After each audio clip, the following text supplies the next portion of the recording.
This conference Oh, will Al's now be got his hand recorded. up. Al, go ahead.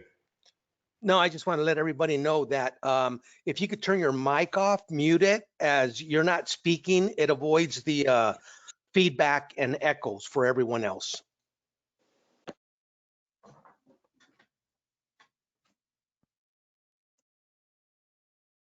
Okay, very good. Thank you, Al. Y'all keep me prompted. But as you know, Michele was unable to be with us tonight, and I believe Sally has another commitment too and could not join us. So let me just go around and see if who has something they want to share. And Judy, did you have anything you wanted to share? Just a little bit. I had a couple of doctor's appointments this week. Okay, all right. I'll put a mark by your name, and we'll come back to you in a little bit there. Jim, anything you want to share? Not tonight. Everything is good. Okay. Gerald, anything? Gerard, rather. Excuse me. Well, how would I got an extra L in there?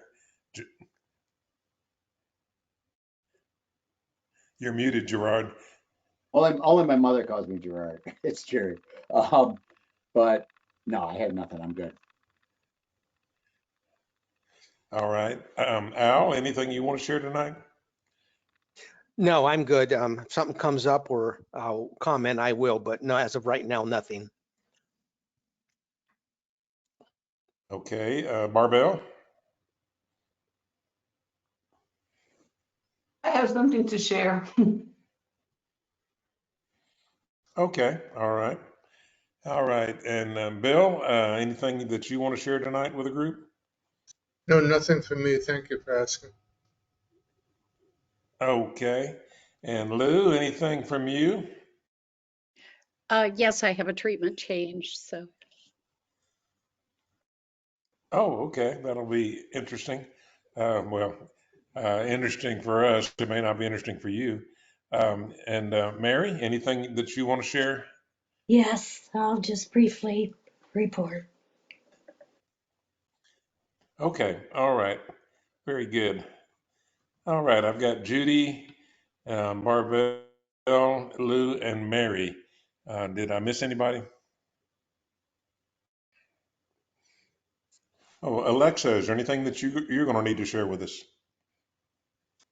No, not at this time. Thanks, Len. Okay. All right. Everybody here tonight, and happy October. We've had a cooling spell today, and I think probably Judy has too over there in the Dallas-Fort Worth area. It's been a pretty hot summer. So let's go to Judy first, and we'll let you share with us. And glad to have you with us, Judy. Thank you.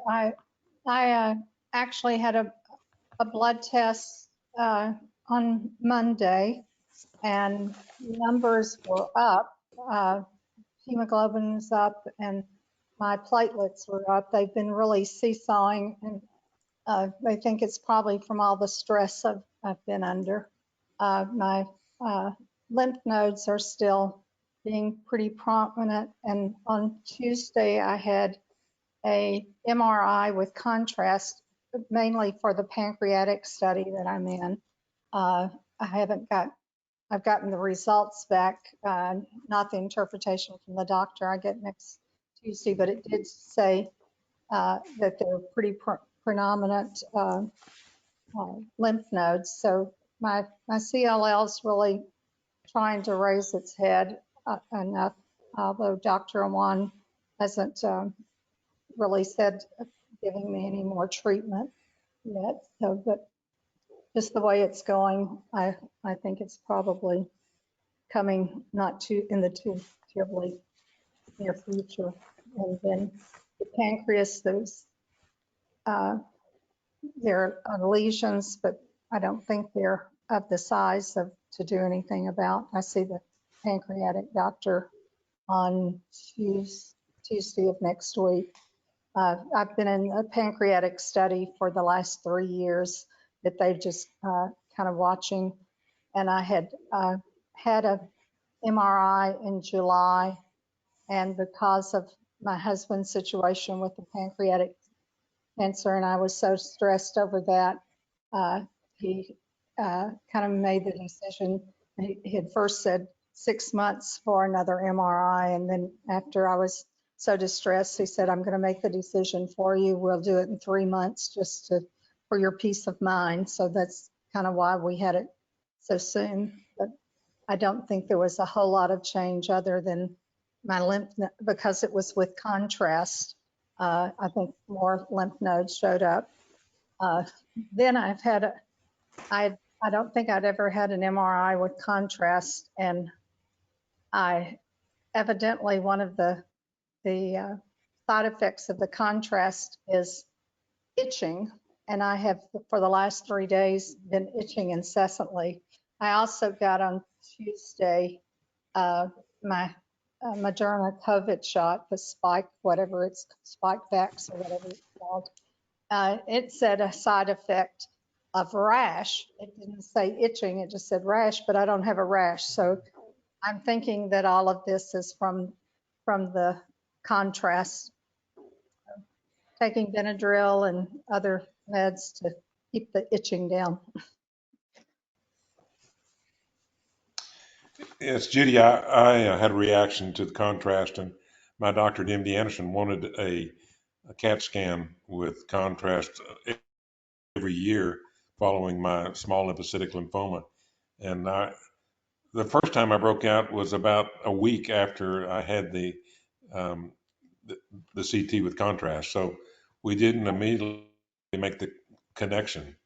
Well, I've had But the next, PET scans a lot with contrast, but this is a different contrast for the MRI than with okay, scan. okay.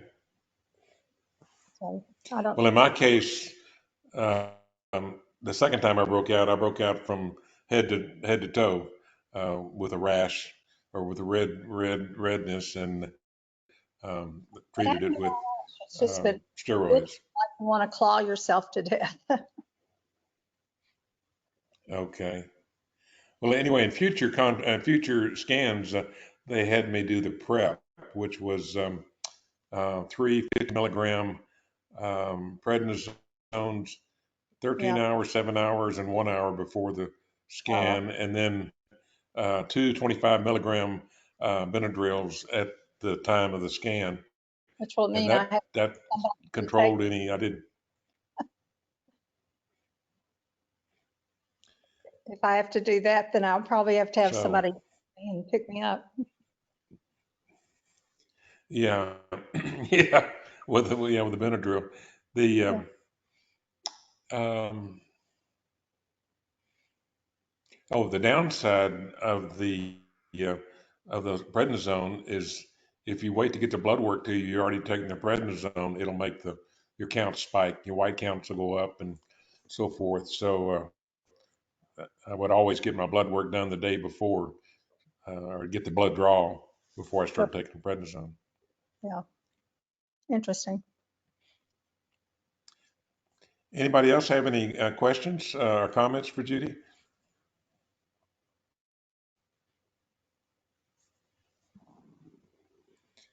You still seeing Dr. Wan there at UT Yeah. Southwest? Yeah. I go by there and I see Sarah Wilson. She pulls my blood work and we go over it even when I don't have an appointment. So, yeah, and I saw Dr. Awan, not as a patient, but just I guess the Tuesday after Mike passed. And he was really good because he actually ordered some blood tests for him while he was in the hospital. And really, because he was hoping that instead of a carcinoma, that it was going to be a lymphoma. That was one of the reasons he ordered the test. He stayed in contact with the hospitalists. They texted back and forth all the time he was in the hospital, which I thought was wonderful, even though Dr. Mike wasn't his patient, but because of me. Wow. Yeah. That says a lot about Dr. Wan. He's very compassionate. Yep. Okay, Barbel, let's hear from Germany.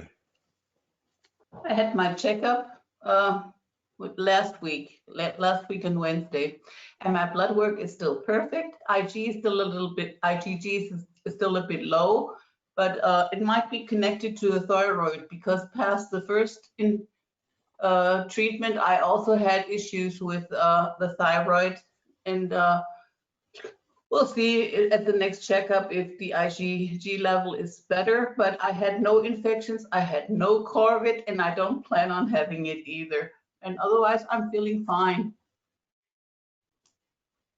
So that was it already. That's great. And what time is it there, Barbel?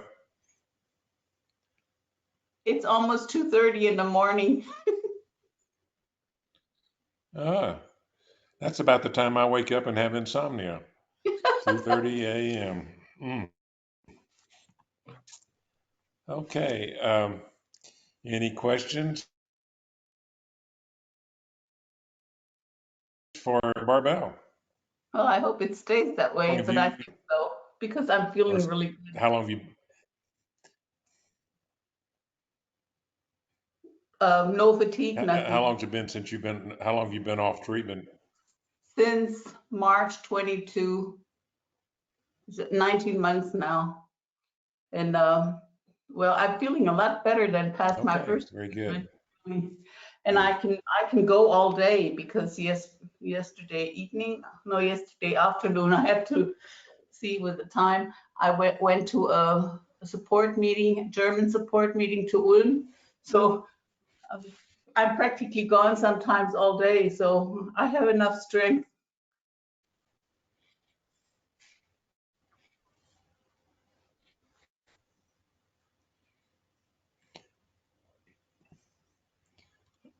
Okay, I missed your last comment, Barbel.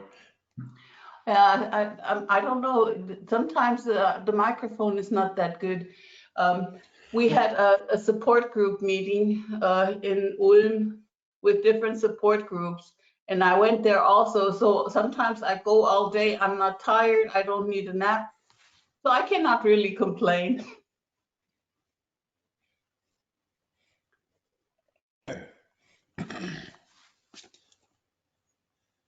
All right. Any questions or comments for Barbel?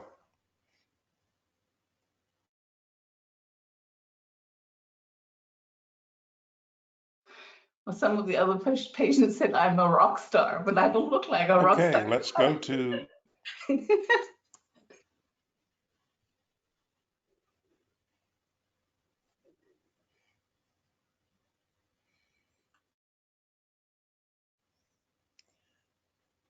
Okay, Lou, your turn.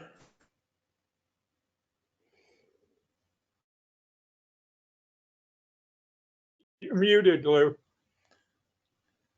I said, I'm sorry, I'm You're not muted. hearing everything that you're saying, Lynn. It kind of fades in and out. So if I missed, if I missed my name when you said it, sorry. I've had a meeting with my That's okay. oncologist a week and a half ago, and side effects from what I've been on, which has been Pomalyst and dexamethasone, of course, have been really, not fun. All of those side effects that we have, including the ones that dexamethasone will do for you. But I made a pretty complete list, and really had my thoughts together before my husband and I went into the meeting.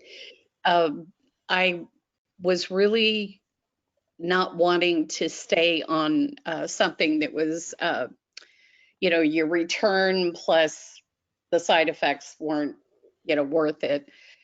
So I talked to him seriously about going off of a treatment and then seeing if I could qualify for a clinical trial that's going to be at the University of Kansas that I might be able to qualify for.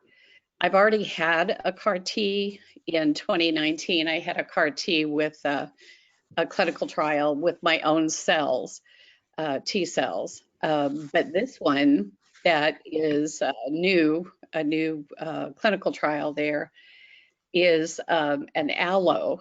So it's using the cells of someone else. And I wouldn't have to wait 6 to 8 weeks like you typically do for a CAR T to treat the myeloma that I have. And so the difference is, and what they think happens is, as we've had the disease for several years, our T cells just get tired. They're pooped. They don't have any thing to give. Even if you change the therapy, they just are tired, I guess, and worn out. So I've been fighting this over 10 years, and the thought is perhaps doing an allo with someone else's cells, and typically they try to find someone who is younger, newer, obviously in this game, and have good T cells. So that's what I'm trying to qualify for right now. So I'm off of everything, and that will allow my myeloma cells, which have been tamped down a little bit from the Pomalyst, but it will allow the myeloma cells to increase. Basically, it's a catch-22. Most of the time we're happy when we keep our myeloma cells, down. But in this case, to qualify for a clinical trial, you have to have them at a certain level or you can't qualify. So I'm off everything to watch and see what happens to my numbers. And if they increase, not a whole lot to go, but if they do increase, then I would be able to qualify hopefully for the allo clinical trial CAR T. So that's the change in therapy right now, which is nothing.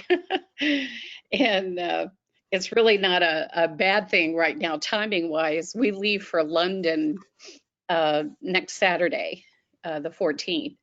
So for a week, we'll be in London, staying at Trafalgar Square Hotel there, and then doing a lot of walking. So fatigue could be an issue if I were on treatment. So this isn't bad timing. We are going 2 days to Paris in the middle of our trip. So we'll be going in the Channel and visiting Paris for 2 days. And then, but our home base will be at London.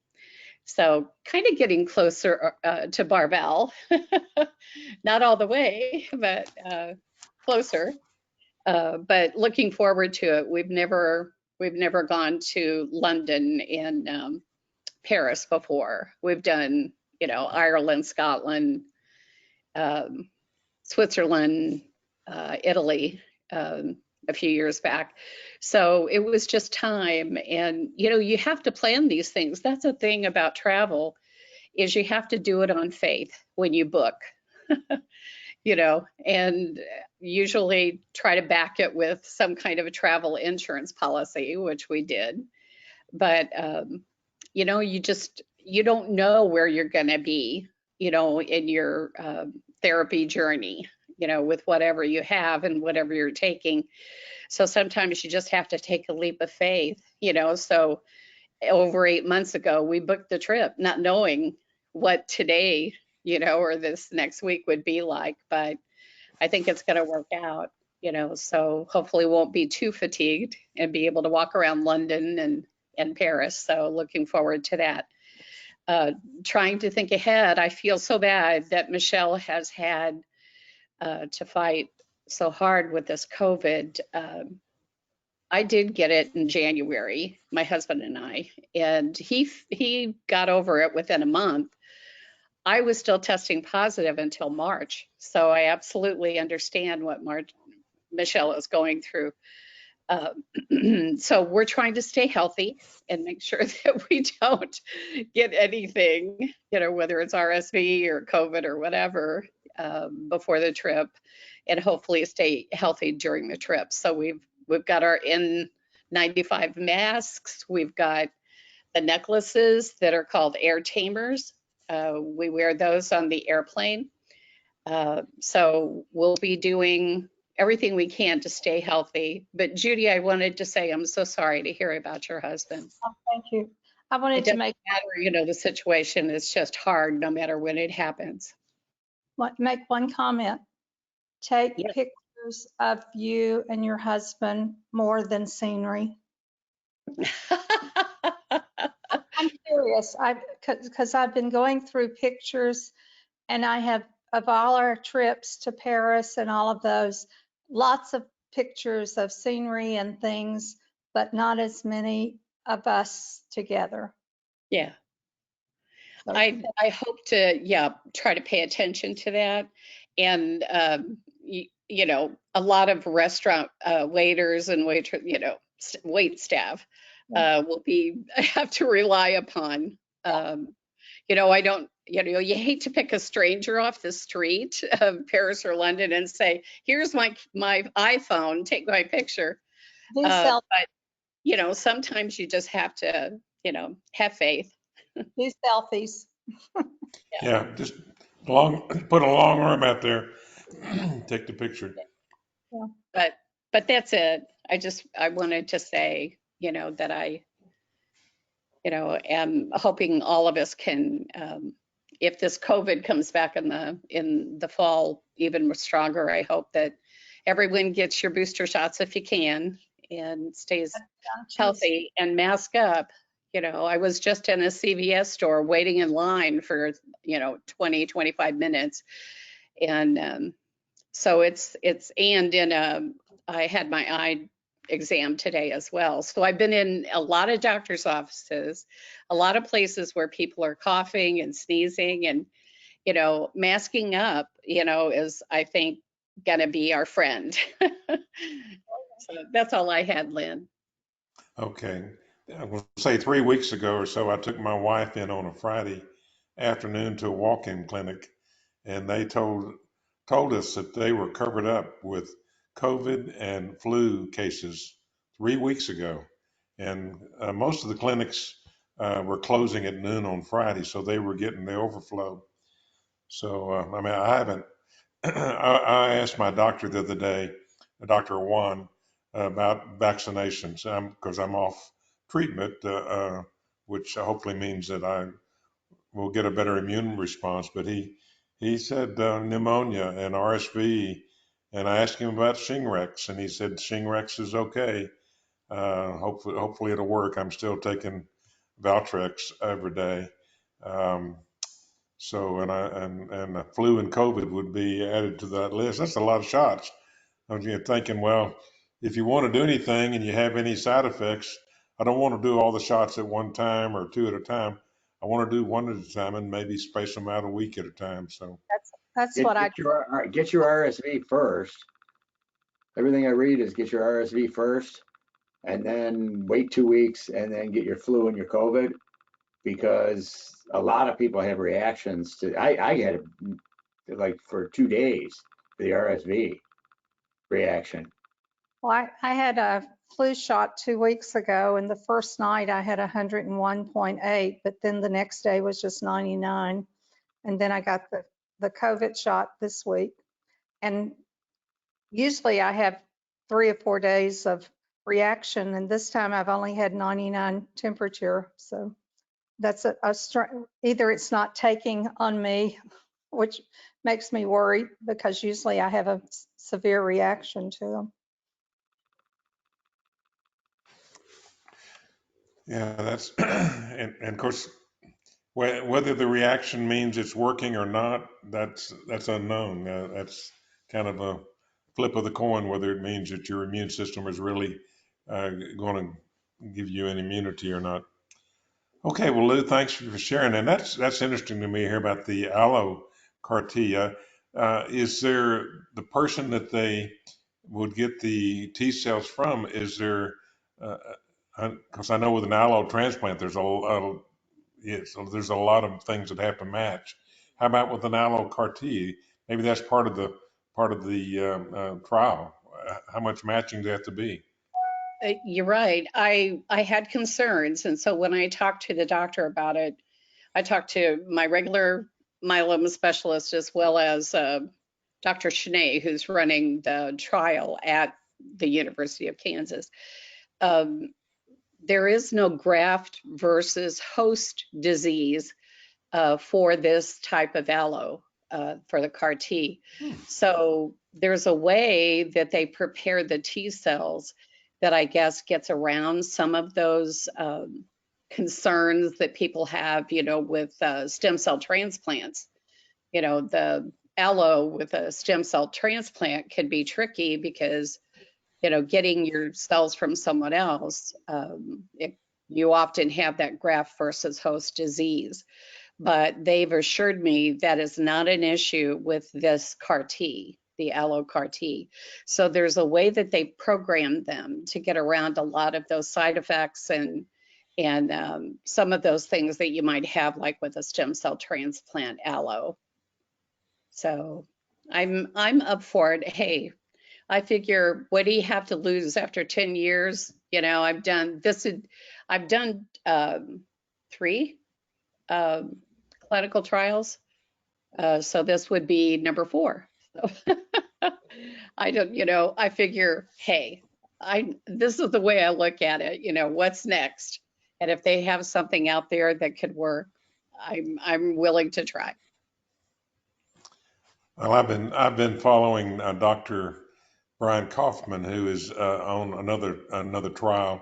He's on the BITE trial, which is a bispecific T cell engager trial, and he's had CAR T, and he had the early BTK inhibitors. He was on a clinical trial for those, and he started off with a stem cell transplant that didn't take, an allo stem cell transplant. So and he's come through the rough part of the bite so far. But if you're in, I did bite as well. okay. My problem was I had neurotoxicities, so I had to stop after 39 days. But boy, does it work fast. I was in total remission by the end of the month with bite, with teclistamab, and but after 39 days, I had neurotoxicities. So, Dr. the way I look at it, and I don't know how all of you look at it, is, it's like a roller coaster. You're on a treatment until it doesn't work anymore, and then you go on to something else. So the hope is that there's always something else. I always tell my doctor, what's next? Hopefully you just there's something, that is available. As somebody said, you're just kicking the can down the road. So, Judy, were you going to add something? I was just saying that Dr. Awan had said one of the next things that I could do probably was the bite. So that was one of the things he had thrown out. But I don't qualify. I don't qualify for it yet. Okay. Well, Dr. Kaufman's blog is on the CLL Society page if anybody has interest in following that. Mary, well, anybody else have any comments or questions for Lou? Okay, Mary, you're next. Well, I don't know if this really ties in, but I've been having low blood oxygen readings, so I went to my primary care, and he ordered oxygen and some tests, and he commented he thought it might be related to my blood cancer.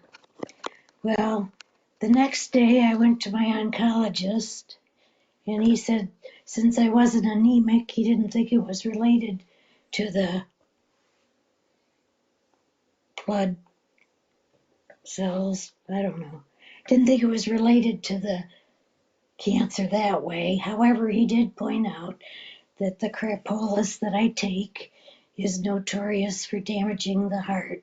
So that's where he's at. So now he's going to have me do an echocardiogram, see what's happening to my heart. So that's where I'm at. So Yeah, I was going to say, I could see more tests coming to try to zoom in on, figure out exactly what's going on. Right. And so are you continuing on that medication or? Yeah, I'm on Cripolis and Dex and Darzalex. And so we thought after 3 years of Dex, maybe I should take some time off. So we tried that, and my arthritis got really bad. The arthritis was worse than staying up all night. So I've slipped back on a smaller dose of Dex. I was having side effects of the infusion with vomiting and headaches too, and the Dex helps with that.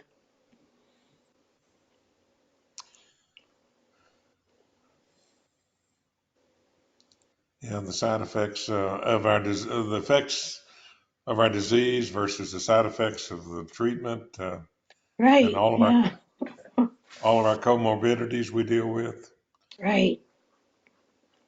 Well, like the oncologist pointed out, the cancer drug that's saving my life and keeping me alive is doing something to my heart, perhaps. So it's Yeah. a trade-off. Well, I guess did anybody do a echocardiogram or I've had EKG? 2 in the past year, and they've been good, but he's scheduling another one. Okay. Okay. All right. Anybody else? We've gone through our list of people that wanted to make comments. Anybody else? Mary, are they taking a look at your lungs? Yes, so they did the pulmonary function test today, and I do an at-home sleep study next week. So that should tell me something too. Yeah. I had breathing issues too, and my blood work was still good. So there can be other reasons too. Well, my blood work, I'm one of those people where my blood work does not completely reflect what's going on. So I am going to have a PET scan this month to try to cover that problem. We'll see what happens there. So, Mary, are you on oxygen any of the time at night, maybe? Yeah, they did send that out to the house, and that makes me nauseous. I'm trying to get used to it. So I thought at night, what I have been doing is when I go to bed, I use it for a couple of hours, and then when I wake up, I just take it off. So Uh-huh. Yeah, I sleep. I've been with oxygen at night for several years now, 3 or 4 years, because my O2 level would drop below 90 at night. So I right. have an oxygen concentrator with a long hose, Oh, that's what and I've got. yeah, yeah. And every night before I go to bed, my wife says, "Did you lock the doors? Did you turn the thermostat down? Did you turn your oxygen on? So forth and so on." What would I do if she wasn't keeping up it with me? Right. Well, most of my excitement lately has been um, changing medicines, and I've um, I've been on a blood thinner because I'm prone to develop clots.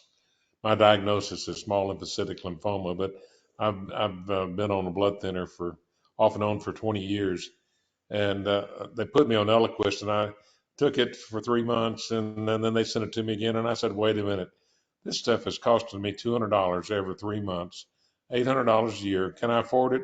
Yeah, I can probably afford it, but I don't like spending that much when Coumadin will do the same thing. So, and I said, I've got 3 months of Coumadin pills stacked up over here. So I contacted them and sent the Eliquis back, and I'm waiting now to get squared away with getting when you're on Coumadin, you have to be checked once a month to be sure your INR level's okay. And my primary care physician doesn't want to take ownership of getting that done. He wants a hematologist or a cardiologist to make that decision. So I've been on it for about 2.5 weeks into 3 weeks, and I need to get somebody to get me coordinated with the clinic that does the Coumadin check. And there's another drug issue. Let me think what that is. So did the elephant give you more freedom of eating and stuff like that, though? I don't worry about what I eat when I'm on Coumadin. My levels were really very stable. But I thought you yeah, couldn't the really green leafy stuff. yeah, that's what I've heard, and yeah, stay away from things like spinach and things like that. But I guess my diet is consistent enough that I don't hadn't been a problem. Lynn, Yeah, Lou. I know you said you were off Eliquis, but if you or anyone else goes on it, I've been on it twice. I just went off of it because I, had the change in drug therapy. But when I first got the prescription and went to the CVS to get it, it was $400. And so that was kind of a shock to the system. But I soon learned the druggist, pharmacist said, call the company or go to the website. So I went to their website, and after I filled out whatever you need to fill out online, which really didn't take very long, it's not, long process. I think it was $14 was all we were charged. And I was on it for over 1.5 years. And so You must not be on Medicare, right? You're not on Medicare? You're not on Medicare? Contact at the first time, no, I was not. Second time, yes, I was, but I don't have any copay now, if I take Eliquis, but back then, excuse me, it was 200 my copay, but it was 400 initially when I first got my first prescription. But contact the company, go to the website, and if anybody is taking it, there's no reason for anybody to spend 200 or 400 a month. They will give you a coupon, and it's, I think, good for 2 years. And I didn't think they could do that for Medicare. That's the problem. I mean, I ran into that. I'm on a heart that lowers your heart rate drug, and my copay went from, what was it? It went from $300 for 90 days to $600, and I ended up going to Canada Drugs online, and I get it from Turkey now. And it's in the same factory packaging and everything, and it cost me $125 for 90 days for the meds. And the heart doctor told me, go here, this is what you do, all this number and everything. Because I couldn't get any coupons because I'm on a state, I was on a state insurance program. And then when it moved over to Medicare, they won't offer the coupons. They won't, it's against the law for them to do that. I got one medication from my insurance that the insurance would not pay for, but the company I had to show proof to them that my insurance would not pay for it. And when I got that, then they gave it to me, the medication. It was like, for 2 weeks, it was like $2,800 or something like that. It was astronomical.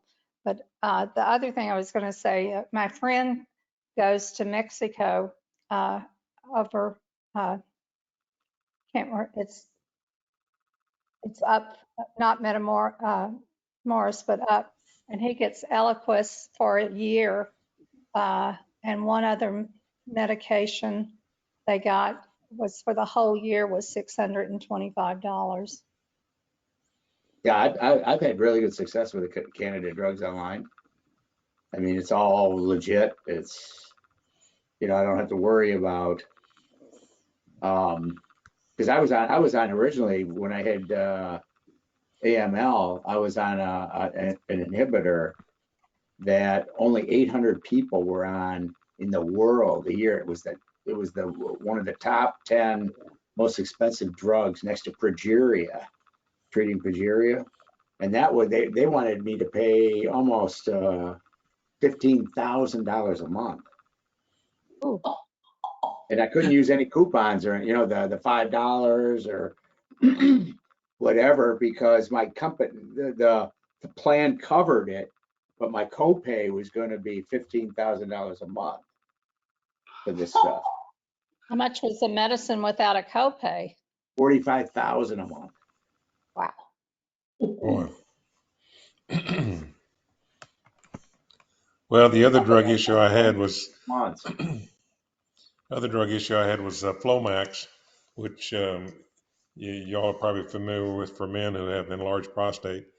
And my prescription came and it was $200 for 3 months. I said, why is it so expensive? I said, because you got the name brand version. You have to get the generic. I said, well, send me a return authorization package. I'll return it and I'll get the generic. So I'm still negotiating to get the generic. In the meantime, I just get up during the night a lot more than I was. So, Lynn, aren't you a veteran? what's that? Aren't you a veteran? No, Oh, okay. no, I was thinking you were. no. They called me up in 1970, but I had polio, so the doctor said you might stumble in the jungle. So they didn't take me. So They didn't take that's, life either, so. yeah. The insurance, the drug companies also have grants. I didn't know this because at the time I was working and I couldn't find, it's from the financial, because my wife was working still and everything. We didn't qualify. But what I found out was, and so I never really applied for this stuff. But in another group, what they did is they come back and they'll actually give you a grant from the drug company to get around that $5 to get around the block for the copay. And they'll come back and they'll give you up to, like, I ended up doing that for the $15,000 a month. And it came back down to about $50 a month out of my pocket. But that was through a grant, not one of those, bin cards or anything, because they can't do it for Medicare. But then on Medicare, don't you hit the catastrophic deal where you don't pay anything after a couple of months? Not on cancer drugs. I was excluded on all that stuff. Because my venetoclax came out with the first month I paid $38. No, the first month I paid $50, the next month $38, and the next month I paid 12 cents. Yeah, that covers a lot of stuff, but the particular Into stuff that I was on, the inhibitors and everything, were not covered. well, I was just amazed that it went, changed the price like that. And the last one, 12 cents, my mouth dropped.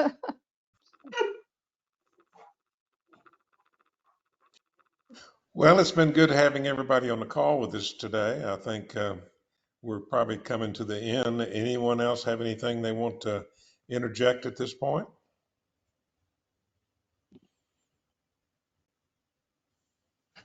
Al, go ahead. Hey, I got a question for Lou. How long has it been, if I heard correctly, that you decided to quit taking your medications, and how do you feel? It's been about a week and a half Okay. since I talked to my oncologist, and I stopped everything at that time.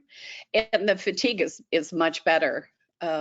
Fatigue is an issue with that Pomalyst, and then dexamethasone has its own issues with losing sleep and then not having your days and nights, the way they should be, because of loss of sleep.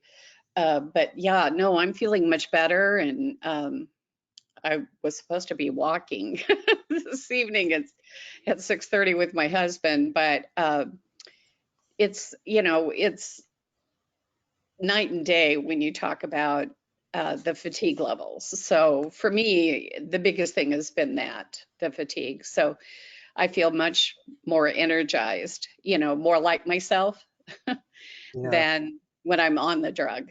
It's just, not debilitating, but it's just like your life revolves around, having spurts of energy, for a couple hours and doing something. And then all of a sudden, it hits you and you just have to sit down or lie down, so sometimes the drugs are really tough. And it's been a week and a half, and so I'm feeling much better. Thanks for asking. Thank you. Yeah, this is another question for everyone. Earlier, Judy had mentioned that her platelet levels went up due to the stress of losing her husband and everything else she was dealing with. Is this common with everyone else? I noticed that when I deal with stress, I can't deal with it very good. I'm like this for Well, the next. actually, it was down this week that it was up. And I think stress level, because I had been under really bad stress for 2 months. We were in the hospital for a month, rehab for 2.5 weeks, and then a care home for a little over a week. And so that was my stress all in that. And, since then, I've been trying to relax and not do very much. I haven't been running back and forth to the rehab and that kind of thing. So I think that's probably with it coming up. So the stress caused it to drop. Yeah. Okay. Mm-hmm. So the stress, while it's been hard, the stress is not like it was. Stress kills me on graft versus host. It's really, really temperamental. I don't think that we realize sometimes how much stress can cause, so much change in our bodies and help or, hurt our therapy, whatever we're on, doesn't matter, whatever drug therapy we're on. I remember my doctor for the BMT clinic when I had my bone marrow biopsy or bone marrow transplant. And the doctor said, that being stressed can undo all the good that we've done with your stem cell transplant. Oh, wow. And at the time, I had just lost my mother. That's September after my transplant, and then my sister 2 months later. So when I saw her, it was after both of those losses, and I was really not, feeling very well. And that's what she said to me. It can undo, all the good that we've done for you with this bone marrow biopsy or transplant. It can undo all of that, the stress. And that kind of hit me. Not that really at the time I could undo those things that were the stressors, but I could maybe focus on trying to do things that could help relieve the stress. So when I heard that, I thought, you know what, we probably, have this happen to us so many times throughout our therapies that we have, our drug therapies and our recoveries and everything, and don't realize how much, the outside stress can do that to us. Sometimes it's controllable and sometimes it's not. But if there's anything you can do to relieve some of it, we can help ourselves.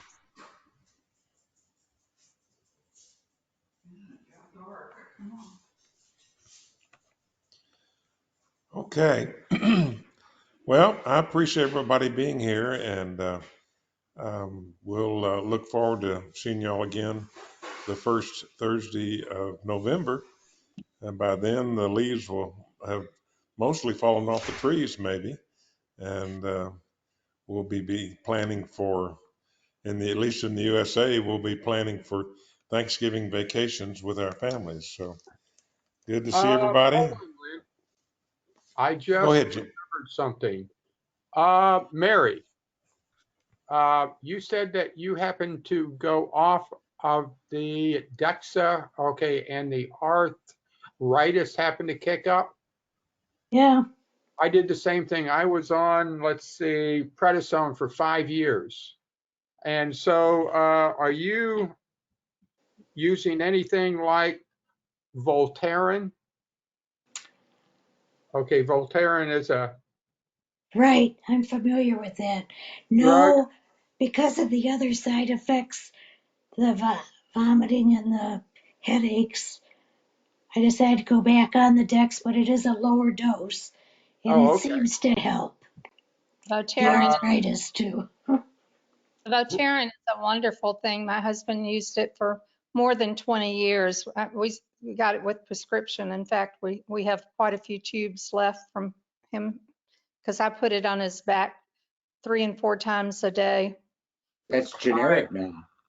Yeah. There But- is a sort of a generic one called DICLOFENAC sodium tropical gel. Yeah, And it's a cheaper version and it's a bigger tube. Also, your doctor, if your insurance will do it, our insurance still would do it under prescription. Yes, I did this and it was only $6. We paid $5. This thing here, and his thing here is about 10 or 12, I forget. Okay, it's a little tube. Yeah. So Yeah, our insurance anyway, paid for it. So it's strictly a topical Yeah. type. It's great. What the doctor told us is that it's like rubbing Motrin on. It's an anti-inflammatory, but you don't get it through your stomach. And even when Mike had to have different tests and things, I could still rub it on his back and be okay for some of the tests and things that he would have. Yeah, because it doesn't damage your kidneys like you would. I have to stay off of any kind of ibuprofen, Yeah. any NSAIDs or anything. Well, And Mike had chronic back pain, and he was on Motrin for years until that became a problem with his stomach, and then he did Tramadol for years, and then when he developed Parkinson's, we came off the Tramadol and just went with the Voterin and arthritis Tylenol. So there's an arthritis 625 extended release Tylenol that does pretty well, and that's all he took when he had the Parkinson's.